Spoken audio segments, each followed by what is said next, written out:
Boa noite, meus amigos. É uma satisfação agora estar com a professora doutora Maria Lúcia, né, vamos dizer, uma das apoiadoras e, por que não, também um pouco fundadora e idealizadora do Instituto Cerqueira Leite, né? A professora Maria Lúcia, ela é graduada em Direito pela Universidade de São Paulo, USP, né? Mestre em Direito Econômico e Financeiro pela Faculdade de Direito da Universidade de São Paulo e doutora em Direito pela Pontifícia Universidade Paulista, Universidade Católica, PUC, né? E pós-doutorada também pela Universidade de Lisboa. Além disso, ela fez um segundo pós-doutorado na Unicuritiba, né? Todas as suas pesquisas versando muito sobre os assuntos jurídicos e legislativos, direito econômico, direito empresarial, entre tantas outras formações, quando a gente faz uma visita em seu currículo Lattes, vê ali uma riqueza enorme de formação, conhecimento e publicações. Né? É uma honra estar aqui com você, professora Maria Lúcia. Acho que desde a nossa primeira conversa sempre foi um momento de alegria, um momento de aprendizado. E acho que a gente repete aqui esse momento agora ao vivo aí, é um público maior, né? Vai saber até onde vão essas pequenas palavras que vamos trocar aqui, né? Quero de coração agradecer pela sua disponibilidade, pelo seu tempo, e que a gente possa aqui trocar algumas ideias importantes, principalmente visando ao estudante de direito, visando a pessoa que já é formada, já tem a sua OAB, mas tem seus desafios profissionais no dia a dia. Este é o Instituto Cerqueira Leite, né? Ele busca a prática e o aperfeiçoamento profissional do estudo da área do direito, do estudo, né, não só as questões da prática do dia a dia profissional, mas também a sua teoria, o seu embasamento e todas as complexidades que devem ser atendidas por essa brilhante área. Cara, professora Maria Lúcia, quem tem que falar menos sou eu quero mais que você também se apresente e dê uma boa noite a todos que estão nos ouvindo aqui.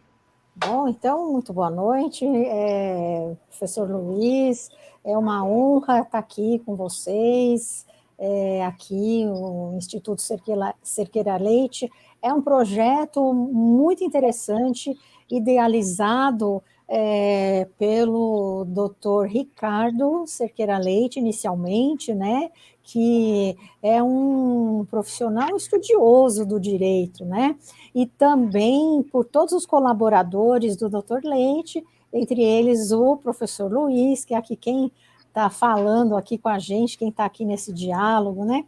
E eles tiveram a ideia de convidar alguns outros profissionais, alguns outros professores, e nós pensando aqui junto com eles, lógico, né? Nada sem eles, nós é os pais da criança, né? Nós pensando junto com eles, e cada um também com a sua própria experiência ao longo desse tempo todo, né, da docência e do amor que temos, né, pela docência, né, e pela pesquisa, pelo ensino e tal, nós idealizamos estudos de um direito mais transversal, digamos, né? Não só áreas, por exemplo, eu sou especialista na área do direito privado, então eu só converso com as pessoas do direito civil, por exemplo, né? Até os departamentos parece que são estamentos, né? Mas, na verdade, é uma divisão pedagógica.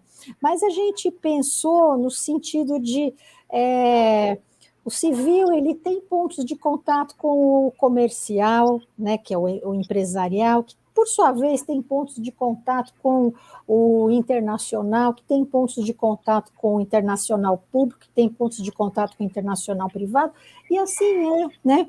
Eu tinha um professor na graduação que dizia assim, o aluno, ele acha que Direito é um armário cheio de gavetas. Então, hoje eu abro a gaveta do direito do trabalho. Agora eu abro a gaveta do direito civil. Agora eu abro a gaveta do direito internacional. E não é, na verdade, é o mesmo armário e que as gavetas só estão ali pedagogicamente divididas, porém todos têm pontos de contato, né? E o direito ele se conversa, todos, né? Todas essas gavetas acabam se conversando entre elas, né? Então foi mais ou menos isso que a gente acabou pensando, né? Desculpa te interromper, mas que linda definição essa a respeito da visão de um direito um pouco mais transversal, né? Eu achei fantástico aqui, né? De você são ramos do direito, então isso quer dizer que é uma árvore só, né? Que pode dar a cada um o seu fruto no determinado momento, né? Se a gente faz a analogia da árvore e seus ramos, né? Exato, né? Mas, professora, conta um pouco para nós, desculpa te interromper novamente. Imagina, né? Começa a falar da transversalidade do direito público, direito privado, e aí as gavetas, né, começam a se conversar. Mas então vamos lá. Mas me tira uma dúvida, que na verdade não é uma dúvida, mas uma curiosidade, né? Pois é. Porque todo esse conhecimento, ele vem de uma construção, né? Você já citou aqui que você teve um professor na graduação, mas conta para nós como foi a sua construção de conhecimento, né? Como foi ali escolher a faculdade de Direito, como foi os seus primeiros passos para chegar a esse conteúdo, até a escolha, né? Hoje, sua profissional, poxa, olha, eu vim mais para sua área, né, para todos os seus conhecimentos, como que você definiu o teu tema de mestrado, né, como que isso contribuiu para outras visões. Conta um pouco mais, um pouquinho da sua trajetória, né, da professora Maria Lúcia, que não começou ontem, né, mas tem um longo caminho. Para nós, conta esse caminho, porque é sempre bom, porque às vezes a gente olha no dia a dia os desafios, né, ou melhor, a gente olha a pessoa com todo esse conhecimento, ouvindo você falar, e fala, poxa, será que eu consigo chegar lá, né? E aí, quando a gente vê toda a trajetória, fica algo possível, né? Algo que a gente possa realmente sonhar e se espelhar. Que às vezes a gente até sem querer está inspirando alguém, e a gente, né, sem querer pode estar, né, inspirando alguém, né? Assim, a gente, esse modelo nosso, né, de ensino, que é talvez um pouco diferente do modelo norte-americano, né, que a faculdade de Direito, ela é uma segunda faculdade, né, primeiro você pode fazer qualquer universidade, qualquer faculdade antes, né, e a faculdade de Direito é uma segunda faculdade. Nós não, no nosso modelo de Direito, a gente sai do chamado, no meu tempo se chamava colegial, hoje é ensino médio, né? Então você saía do colegial, a gente sai muito jovenzinho, né? Hoje também, a gente sai aos 17, 18 anos, o que não deixa de ser muito jovem, e você tem que fazer uma opção, o que você vai estudar, qual é a sua faculdade. Eu jamais faria engenharia, embora na minha turma tivesse vários engenheiros que fizeram direito, mas eu nunca vi nenhum advogado fazer engenharia, ao contrário, eu nunca vi. Né? Mas então, eu fui indo assim por vamos dizer assim, por exclusão. Não vou fazer exatas, biológicas, pode ser, mas talvez não, então eu sou da área de humanas, totalmente humanas. E aí fui fazer direito, né? Que eu acho que é uma área muito completa e apaixonante, né? E aí, no último ano, na minha faculdade, você escolhe o que você quer se especializar. E no quinto ano tinha o direito de empresas, e justamente esse que eu fiz a minha... Você vai afunilando, né? E foi justamente esse o meu quinto ano. Você podia fazer direito internacional, você podia fazer direito penal, você podia fazer processo, né? Eu falei, eu vou fazer direito de empresas, que era mais focado para a propriedade intelectual, direito industrial, tinha esse tipo de estudo, né? E eu achava mais legal, né? Tanto, direito econômico, né? Que eu também achava muito legal. E aí, da graduação, né, quando eu me formei, daí eu já fui fazer o mestrado, que eu falei, se parar agora, daí aquela coisa, né, não, amanhã eu volto, não, esse amanhã, daí, então, enquanto você está, né, você está na corrida, você está no aquecimento, né, já vamos, né.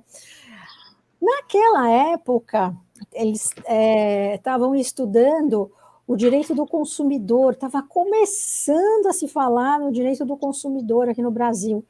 E o direito do consumidor é uma ramificação do direito econômico. A gente estuda direito do consumidor dentro do direito econômico. Eu falei, então é aí mesmo. Aí eu fiz todo o meu projeto de dissertação, do mestrado, do direito do consumidor e dentro do direito econômico, né, que fala de concorrência. E claro que a gente, uma melhor... se você tem um direito concorrencial forte, você veja que uma coisa é complementar à outra. Um direito concorrencial forte, ele melhora o direito do consumidor. Quanto mais opções, quanto mais empresas concorrendo, né, melhora o direito do consumidor. Agora você vê, se a gente tem uma opção só, uma ou duas opções, eles não ligam muito, porque a qualidade, tanto faz, o consumidor ele vai comprar mesmo, então não, eles colocam o preço que eles querem, a qualidade, tanto faz, porque só tem isso e vão consumir de qualquer jeito, né? Cai numa discussão interessante essa, a gente fala tanto, né, preço de gasolina, essa discussão vai longe, só vou abrir um parênteses aqui, porque, veja... Fique à vontade para todos os parentes possíveis, não tem problema. Só esse parênteses, porque a gente aqui, essa questão de gasolina, diesel, etc. e tal, a gente tem uma cultura de monopólio, né? Que a gente só compra da Petrobras. E eu acho que deveria ter mais opções de gente para comercializar esse tipo de commodity. Aí sim, né, quando você tem mais players no mercado, você pode falar num melhores preços, melhor qualidade, sem tabelamento, né? Agora, quando você tem uma pessoa só vendendo, por a culpa só no ICMS, né, nos tributos, é bastante complicada. Essa questão ela é muito complexa, mas enfim, né? Vamos voltar aqui por isso que essa questão direito econômico, direito da concorrência, olha como é apaixonante. Só de eu contar aqui, olha quantas ideias que já foram aparecendo, né? Isso é do nosso dia a dia, né? Olha quanta coisa que dá para a gente já ir estudando e conversando e falando. Mas... E é esse ponto que é mais fascinante quando a gente conversa contigo, professora. É apaixonante ver a maneira em que você tem essa... Você ser redundante aqui, né? É apaixonante ver a paixão que você tem pelo aquilo que você faz, né? E hoje, na sua atuação profissional, ela é essa relação, né? Do direito do consumidor e direito econômico muito forte, né? É muito forte, e é o nosso dia a dia, né? E a gente, quando começa a estudar tudo isso, você começa a ter uma visão mais crítica, inclusive quando você ouve o noticiário, quando você você tem uma visão mais aguçada, nem tudo que você ouve, você aceita, porque você já tem um outro olhar, né, para as coisas que estão sendo faladas, e você até tem vontade de participar e falar, olha, isso não é bem assim, isso poderia ser de tal forma, né? Porque você já tem um outro conhecimento, né? Então, e aí depois, seguindo, né, essa linha de estudo, eu fui fazer o meu doutorado na PUC, porque isso que também é o bacana da universidade. Eu já conhecia como a minha faculdade pensava. Eu falei, agora eu quero conhecer como pensam as outras. Aí eu fui conhecer como a PUC pensa, porque lá também tinha, não, lá tem professores muito bacanas, né? Por exemplo, lá é muito forte em direito constitucional, sempre foi, professor Paulo Barros Carvalho, tem também professores de direito comercial muito bons, não só na minha, mas lá também tem o professor Fábio Lhoa Coelho também, que ele tem uma outra visão diferente dos que tinha lá na minha, né? Deixa eu ver. E lá também tem professores de propriedade intelectual muito bons, né? Direito constitucional lá também, Michel Temer, ó, tô falando do professor, não estou falando de política, estou falando do professor Michel Temer, ele é um constitucionalista muito bom, falando sério, muito bom mesmo, ele é renomado, tem diversos livros. Então, aí eu fui estudar propriedade intelectual, que é muito interessante também.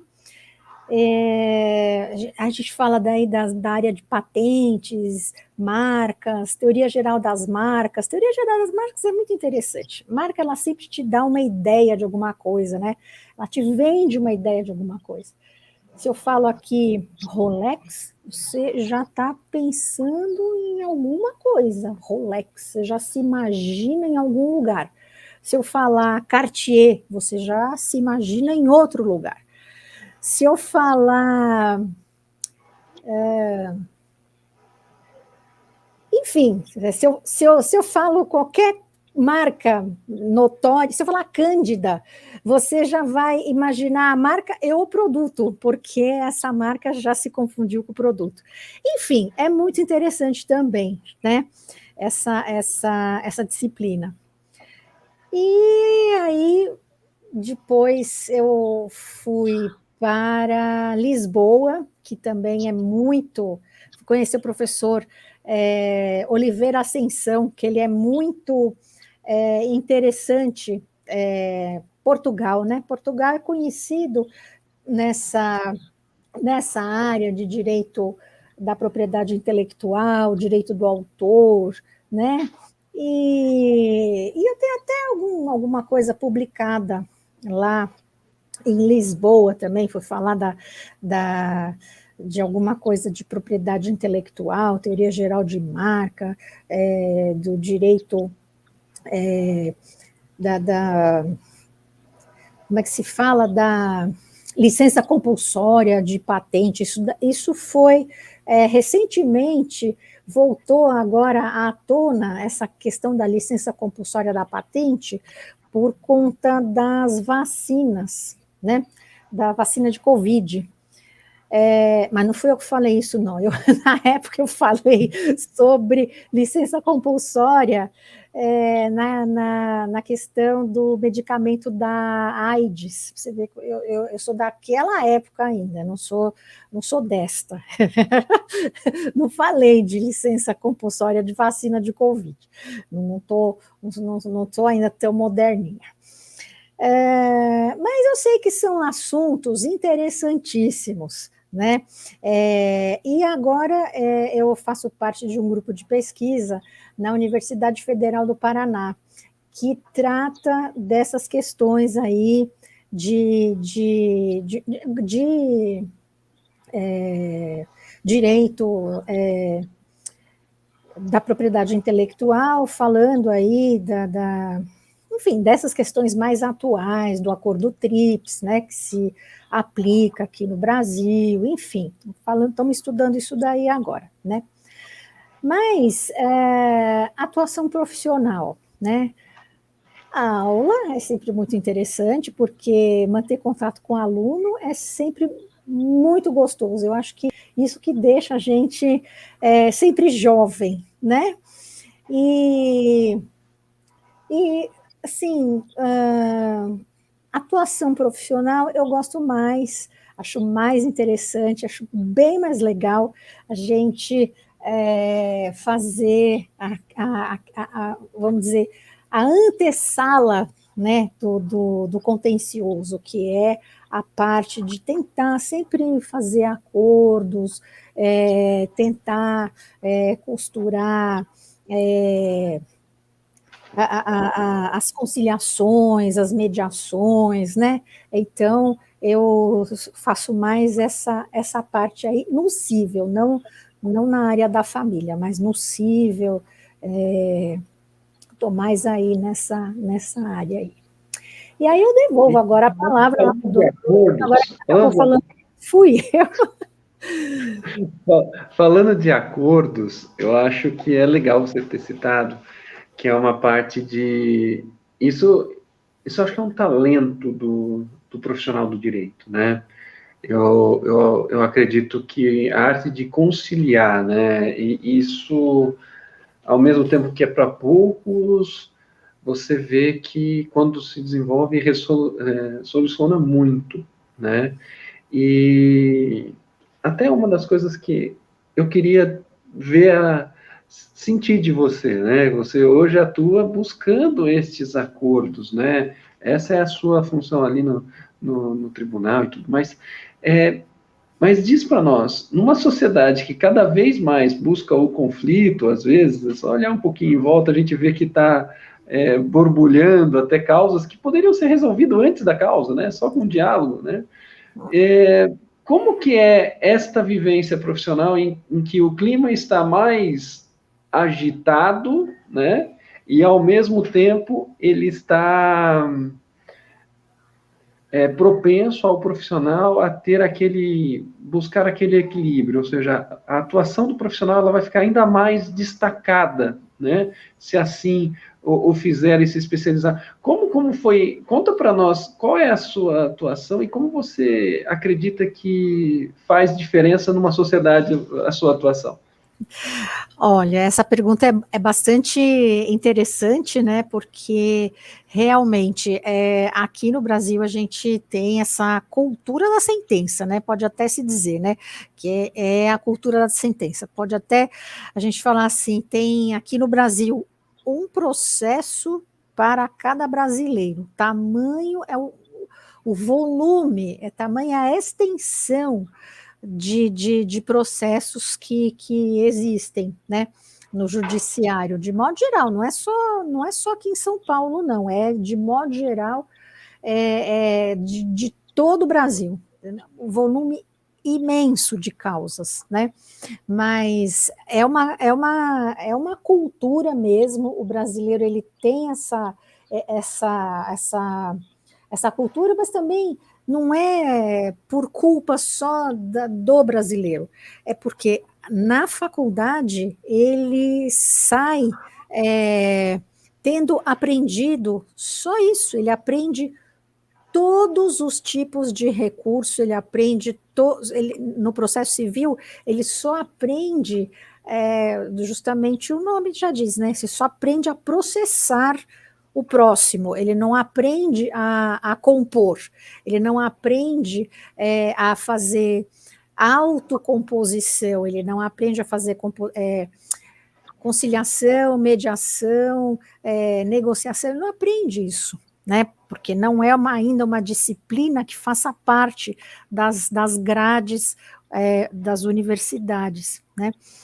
Embora exista a resolução, exista legislação que regulamente a conciliação e mediação, exista a resolução do CNJ que obrigue os tribunais a terem os centros, os sejusques, né, e os juizados de pequenas causas, regularmente implementados e funcionando e atendendo o público.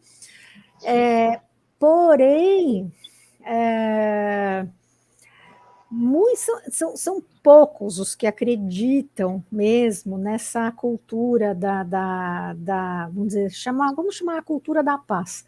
Mas eu acho assim,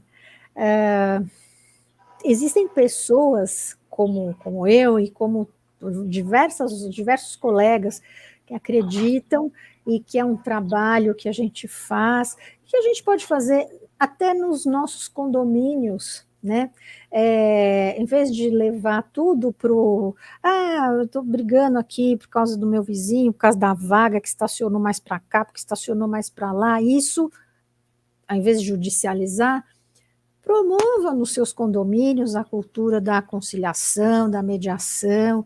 Dá para fazer uma autocomposição, chame a administradora do seu prédio, chame o conselho do seu prédio, comece a implementar a cultura da paz e da conciliação, né? Você vai ver que isso tudo vai mudando, né?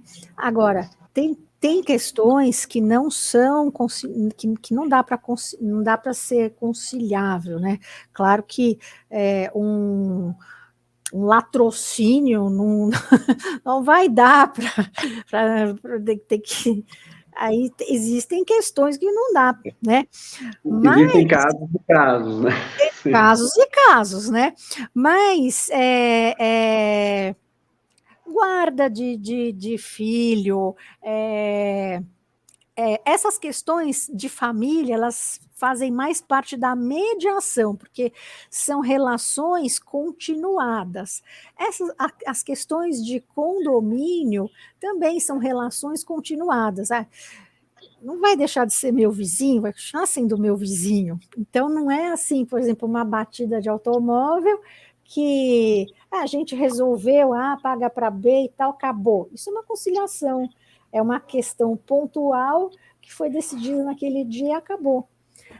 Agora, questões que são continuadas, isso é uma mediação. Isso é perfeitamente aceitável em condomínios, né?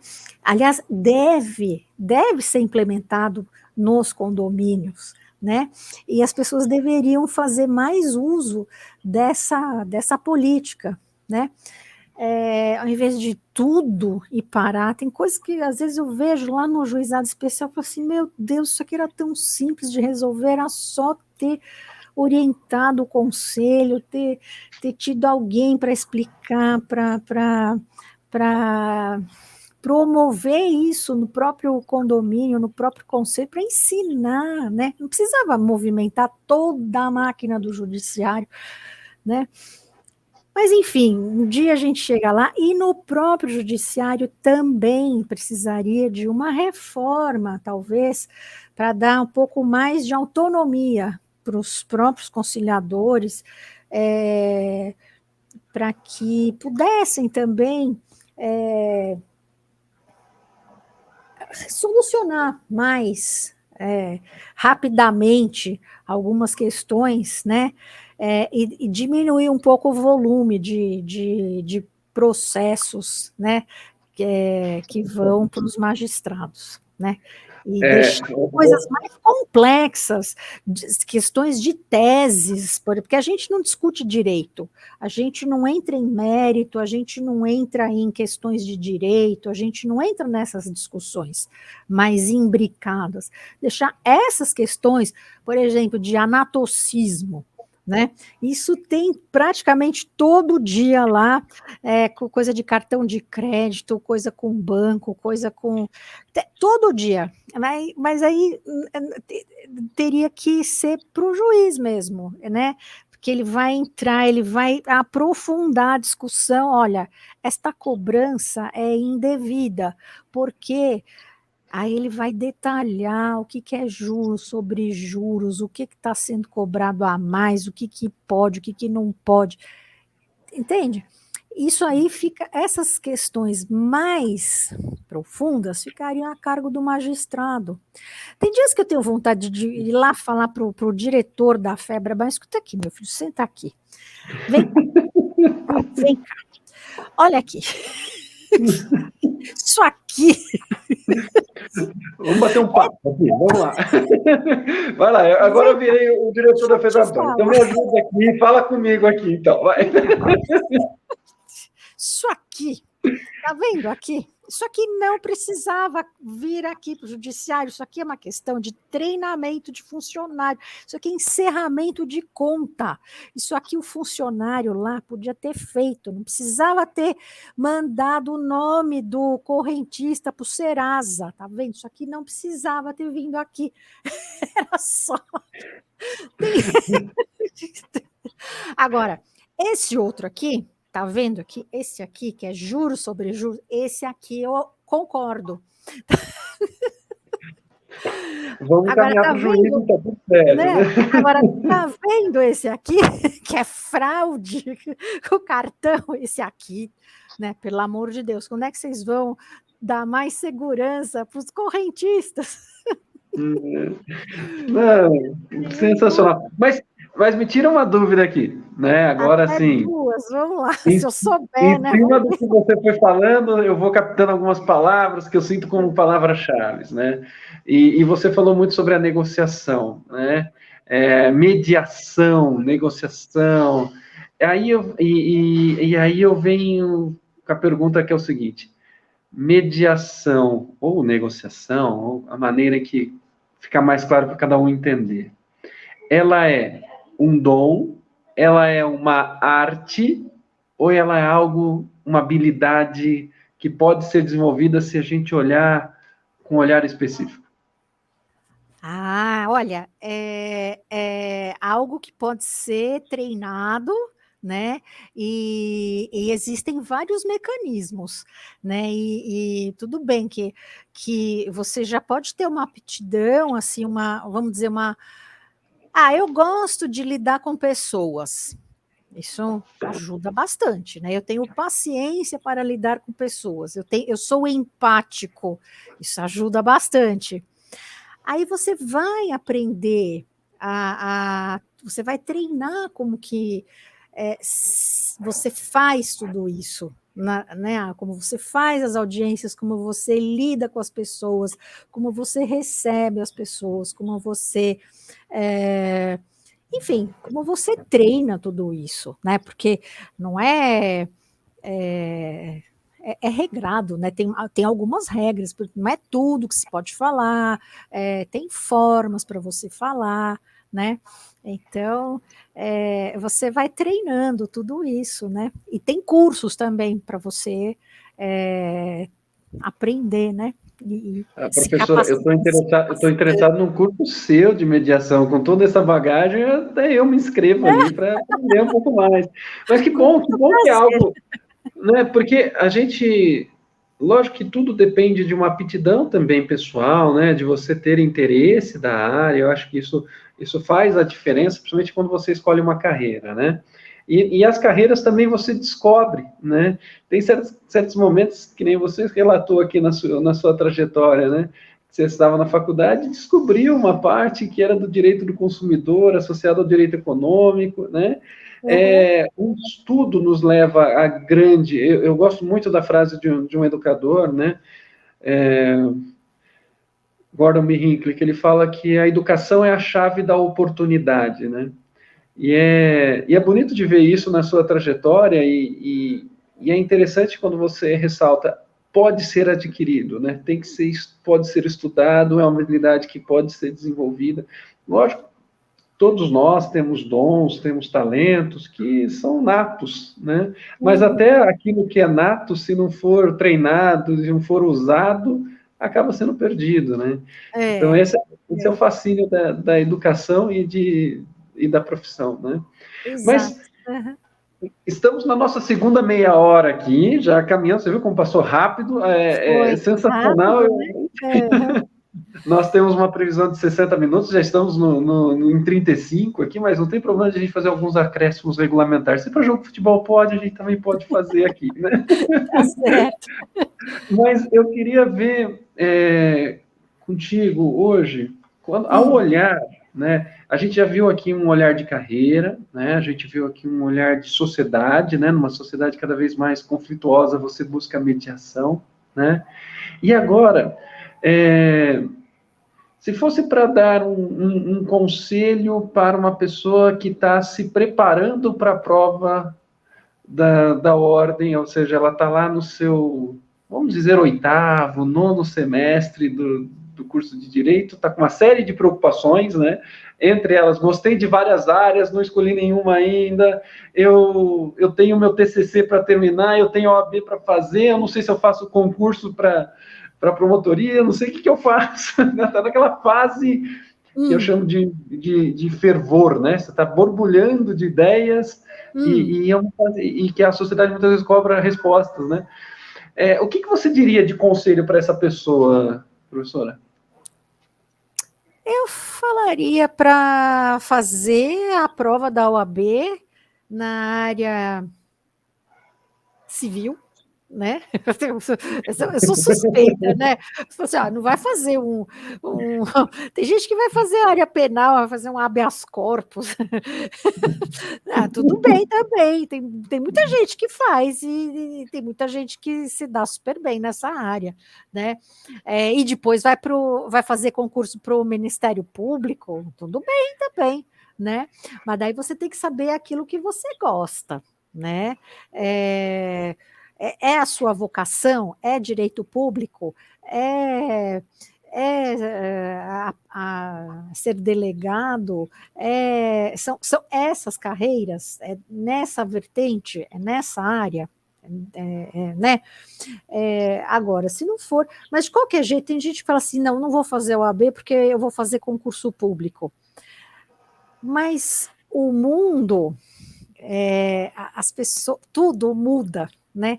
Você vê, quem queria imaginar, por exemplo, vou dar um exemplo aqui, que o Sérgio Moro, ele se formou, isso é público, estou dando um exemplo público aqui, hein? Se formou e já foi direto estudar para o concurso da magistratura federal e entrou, já foi ser juiz. Aí depois, ele pediu exoneração do cargo de juiz, e aí depois ele quis voltou a ser advogado. Já pensou, tudo bem, não precisou fazer exame da OAB, mas isso porque ele era o Sérgio Moro. Né? Mas já pensou, sei lá, alguém desiste do concurso público que fez, sei lá, foi fazer concurso para o INSS, ensino médio e INSS, por exemplo, ou sei lá, qualquer coisa. O meu conselho, eu já me garantiria na OAB, já ficaria com a minha OAB, e depois, se eu não quiser advogar, eu vou fazer o concurso público. Porque eu já estou estudando, uma coisa estuda para outra, não tem, estudar não quer demais. É isso que eu digo. E também você garante, aquela famosa história, né? Melhor um pássaro na mão que dois voando, né? Você Isso, né? E estudar nunca é ruim, nunca é demais. Estudar nunca é demais, né? Mas como eu posso, eu, estudante do direito, né? Posso saber a minha aptidão para uma área ou outra, né? Por mais que às vezes a gente, poxa, eu assisto muito seriado de CSI e tal, eu quero a área penal aqui, quero estudar crimes, quero não sei o quê, mas eu não sei se eu tenho essa mesma aptidão. O que seria, assim, para a área civil, qual é uma das coisas que eu tenho necessariamente gostar de fazer? O que eu tenho que normalmente, que seria uma característica normal, uma característica comum entre os profissionais da área civil como a senhora? Você, por exemplo, você gosta de redigir contrato? Você gosta de analisar uma escritura de compra e venda de bem imóvel, deixa eu ver o que mais. Contrato de locação, se alguém te perguntar quais são as garantias, você vai alugar uma casa, por exemplo, né? E você vai precisar saber, né? Quais são as garantias que vão te pedir, o que é que você.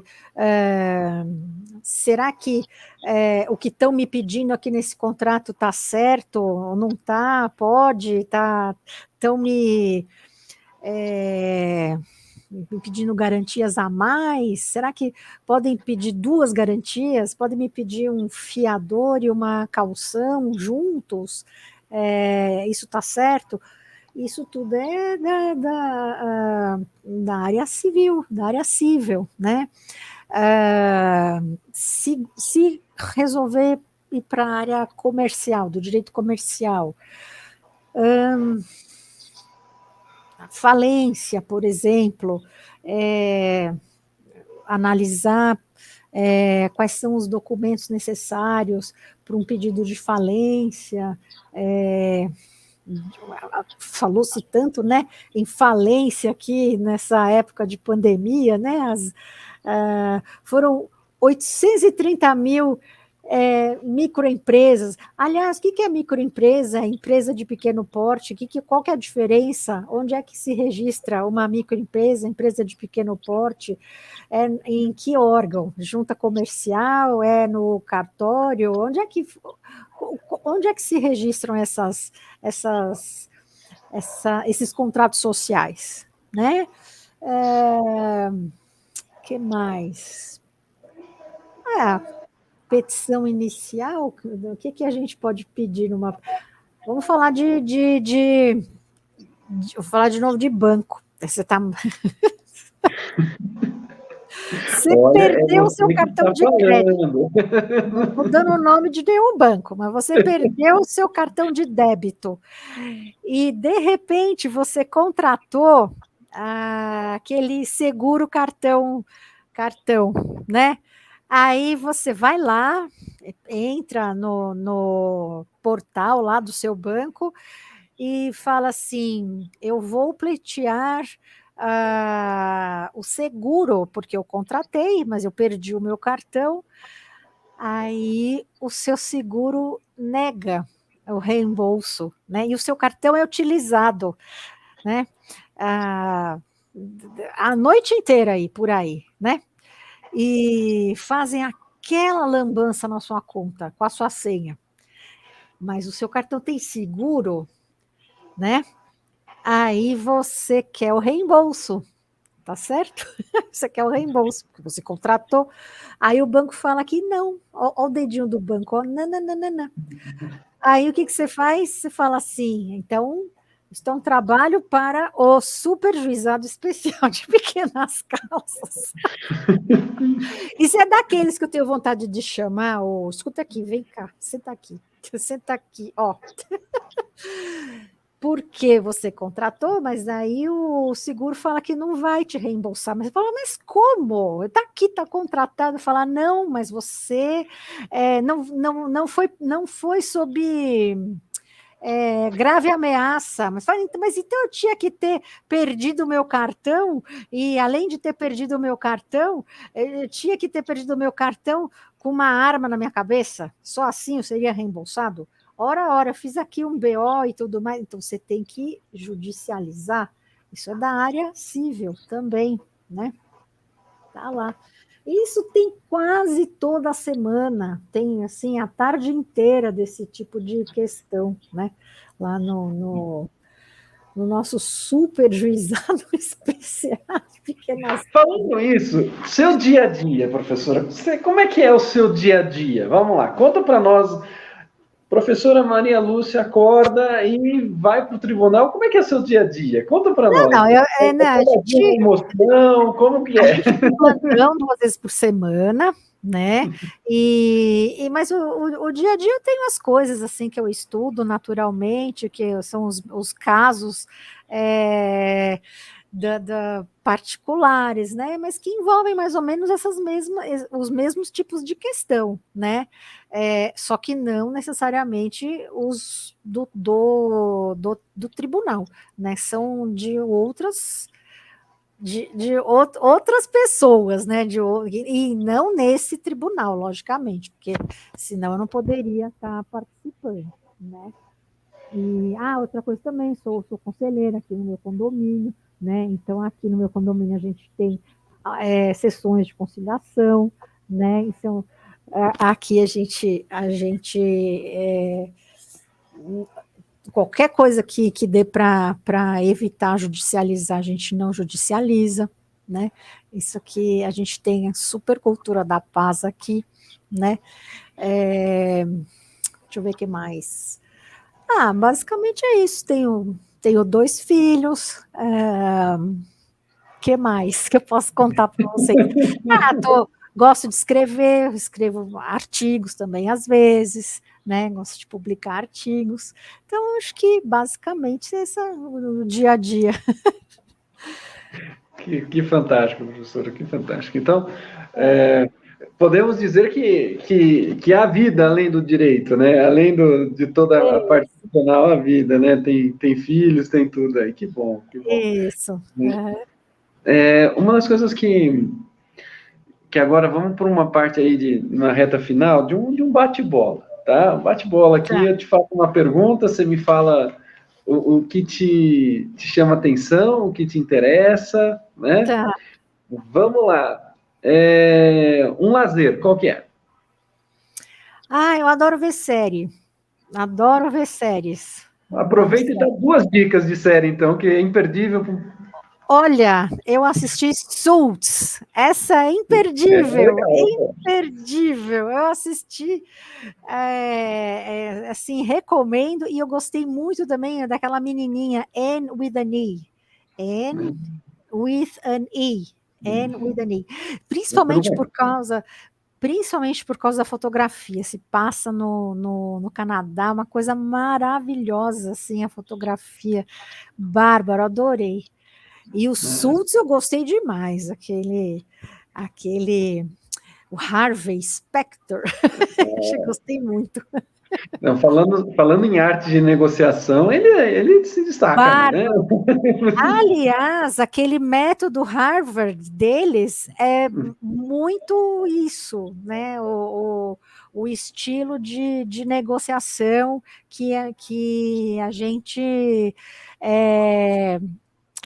deveria, eu espero que algum dia se implemente no Brasil, o método Harvard de negociação, né? Mas o que o nosso judiciário ainda tem bastante para caminhar, mas, né, um dia espero que chegue lá. Vamos acreditar que vai caminhar. Vamos lá, um livro agora, uma série, agora um livro. Um livro, livro de direito que eu li aí, mas agora você me pode pegou. Ser de qualquer assunto, um livro que seja qualquer importante. Assunto? Qualquer assunto, não precisa ser do direito. Curso de direito comercial. Pior é que foi mesmo, curso de direito comercial.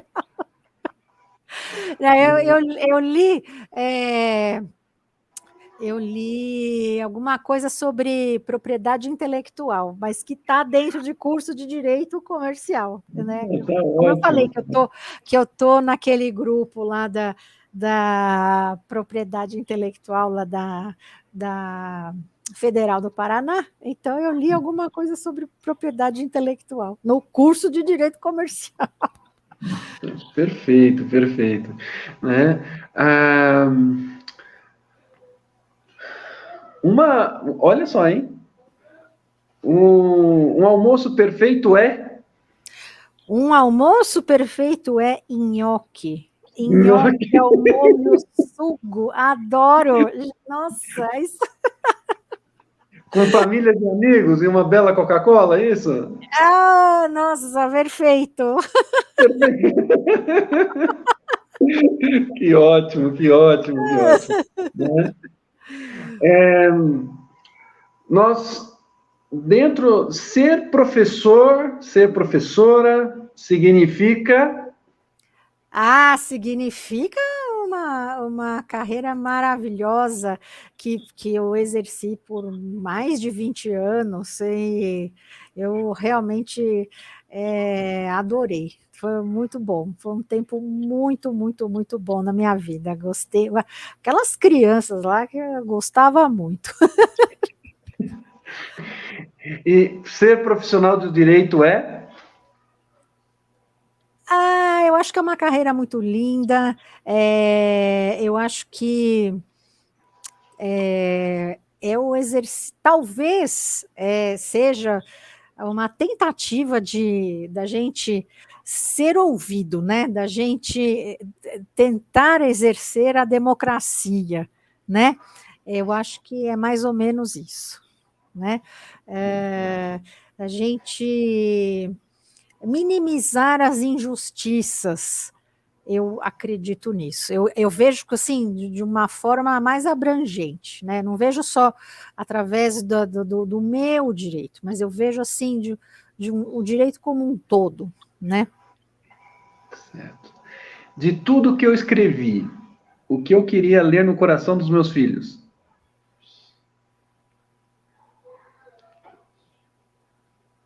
Eu sei que peguei fundo agora.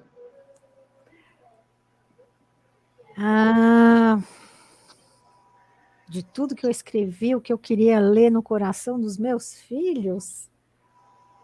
Eu escrevi um livro que não é de direito, assim, Muito Prazer, Sou Sua Mãe.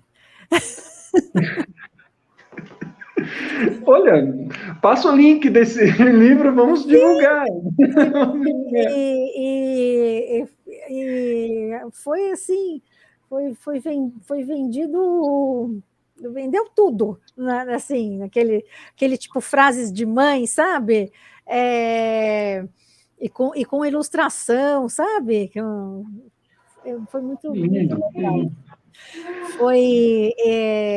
Teve como é que se fala? O lançamento em Curitiba e aqui, e no Rio de Janeiro também.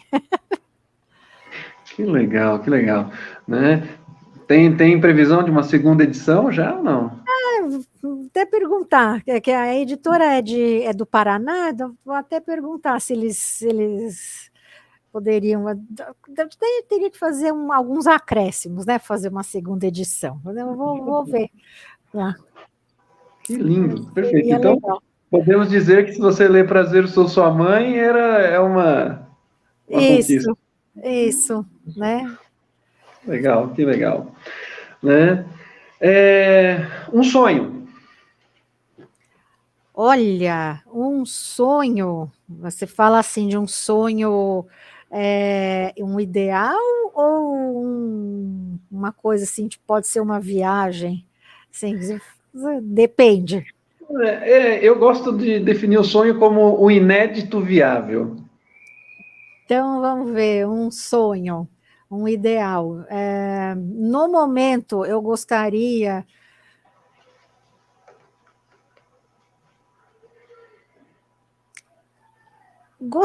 demais, porque eu estou estudando isso, de poder tentar implementar os métodos autocompositivos Você vai falar assim, muita pretensão. Não, mas juro, a questão de implementar o diálogo em países autocráticos, porque é, é, eu acho essa guerra da Ucrânia, eu acho assim uma coisa tão absurda nos dias de hoje. Mas é uma coisa absurda, com todo com todo o corpo diplomático que existe no Ocidente, com todo o preparo das pessoas, com toda a cultura que existe, ficar bombardeando o quintal do outro, sabe? Eu acho isso absurdo. E ficar matando, dizimando a cultura e a etnia, né, do outro, e ainda ter gente que dá razão. Isso que eu acho o pior de tudo. E Né? aquele negócio, quando a gente analisa a fundo, né, quando você fala da etnia, e o pior é a mesma etnia, já foi o seu quintal, né, aquilo que você está Já, discutindo, já foi exato. o seu Né? quintal, já foi o seu quintal. E ainda ter pessoas que dão razão e acreditam, e ainda acha que. Olha, melhor eu nem continuar, porque senão a gente vai acabar falando de um que falou que ia lá para dar uma solução. Você fala assim, escuta, mas que solução que é essa? É que não existe solução. A solução é o Putin parar e pedir desculpas para a Ucrânia, porque essa guerra não tem razão de ser. Né? E quando você fala de um contexto, né, eu acho que assim, não existe sonho tão grande que ele não possa ter uma centelha de contribuição, né? Quando você puxa e fala, você puxa a razão de um diálogo, né, em países autocráticos, a gente pode adaptar, inclusive, em famílias extremamente patriarcais, em que muitas vezes há uma violência entre pais e filhos, né? E Sim. pelo extrema, pela falta do diálogo, né? Então, isso que você está falando é uma realidade muito forte. A gente lembra da Ucrânia, mas a gente pode falar dos países árabes, do que fizeram no Iêmen, né? Principalmente por uma questão autocrática. Não concordo com você, destruir, dizimei milhões de crianças ali. Então, isso é a falta do diálogo, né? Como esse mesmo poeta que você citou há pouco tempo atrás, né? Quando falta o diálogo, entra a pólvora, não é isso?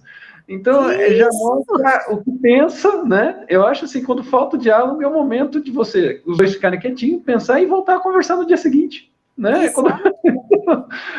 Eu tenho para mim aqui, em algumas atividades de conciliação, a educação, né? Ela é uma atividade de conciliação, né? Você tem origens diferentes que vão parar muitas vezes dentro da mesma sala para buscar um conhecimento em comum, né? E a arte do professor é uma arte de conciliação, né? Porque você tem opiniões opostas que podem construir um terceiro conhecimento, né? E quando o diálogo rompe, né? Nós podemos concluir que há dois lados errados.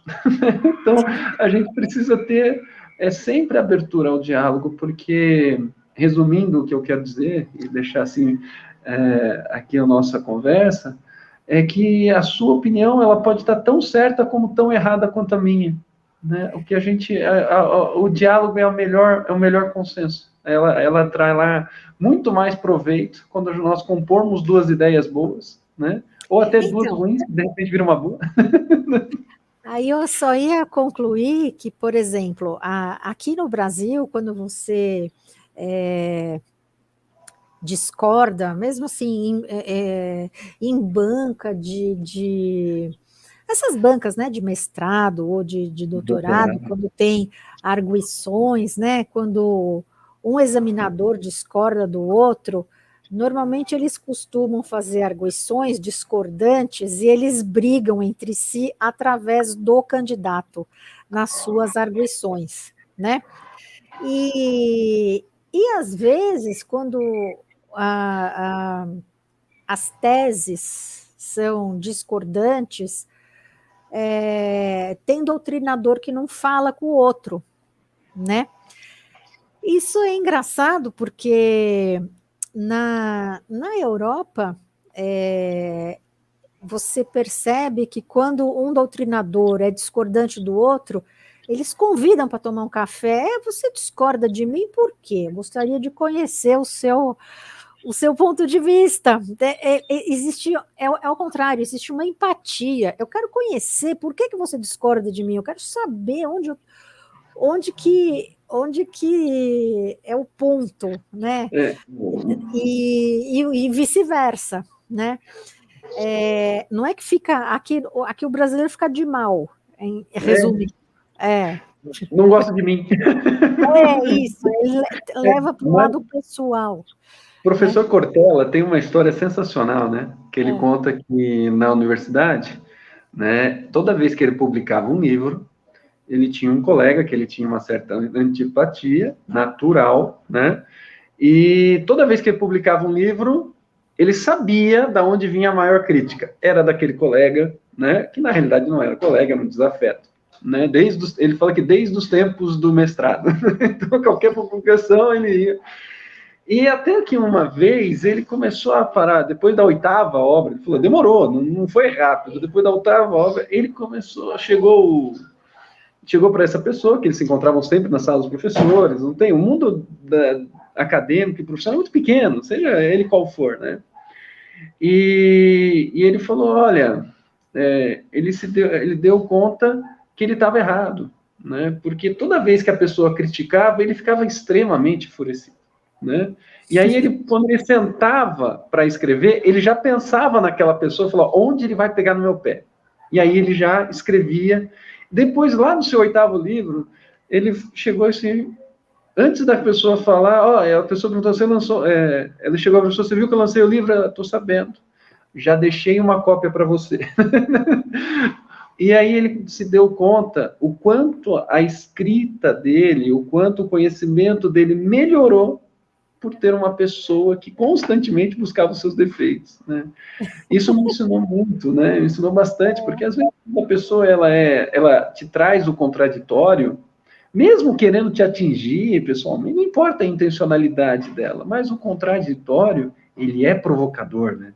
Ele é um incômodo que nos faz melhor, né? Então, Exato, né? isso é muito bom. E aí o diálogo é a base, o diálogo é tudo. Né? Exato, é isso mesmo, né? A gente, a gente tem que estar aberto ao crescimento e não a levar isso para o lado pessoal. Basta a gente ver, é só para concluir mesmo, tá? As eleições é uma coisa assim, de nomes, um contra o outro, e não existe assim projetos, ideias, né? Não, vamos fazer uma reforma tributária, uma reforma administrativa, vamos fazer.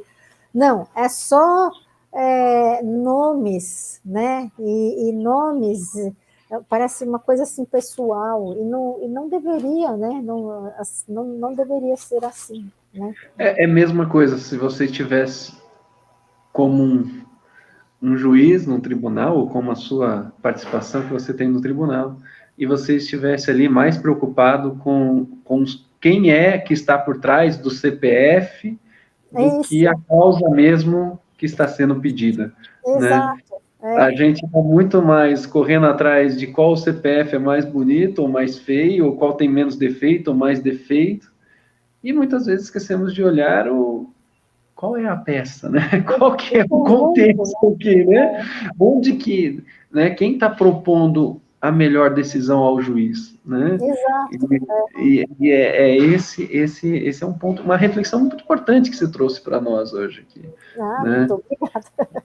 Professora, já estamos acima do nosso tempo. Olha que é muito bom conversar contigo. É sempre É sempre muito gostoso estar aqui, tendo essa oportunidade, a gente está trocando ideia, né?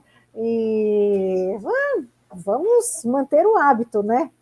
Então, que bom. E eu quero só que, assim, ao seu tempo, né? Se despeça, fale sobre o que vier aí no seu coração, né? Para quem está te conhecendo e te ouvindo a primeira vez, né? Fique à vontade aí, mas saiba da minha gratidão, né? E a alegria que eu tenho em hoje poder até chamá-la, além de colega, amiga aí dentro de um projeto tão bonito. Muito obrigado, professor. Obrigado. Então, para vocês é sempre motivo de alegria poder estar aqui. É uma honra também, igualmente, né? Estar aqui com vocês. Vamos caminhando e vamos com a nossa cultura da paz, né? Paz e bem, né? E como diz o professor Cloke, que é um que eu estou lendo, depois eu vou disponibilizar o nome completo para vocês, ele diz o seguinte: a mediação e a cultura da paz é um exercício diário, né? A gente tem que praticar o máximo de gentilezas diárias e que, ainda que a cultura seja a cultura da sentença, mas a gente não precisa exercer a cultura da sentença. A gente pode praticar gentileza, que daí provavelmente a cultura da sentença vai acabar esvaziando sozinha, né? Então, acho que era isso. Muito obrigado, professora. Tenha uma boa noite. Muito obrigado mesmo. Imagina, o prazer é todo meu e vamos em frente, tá bom? Então tá, muito obrigada.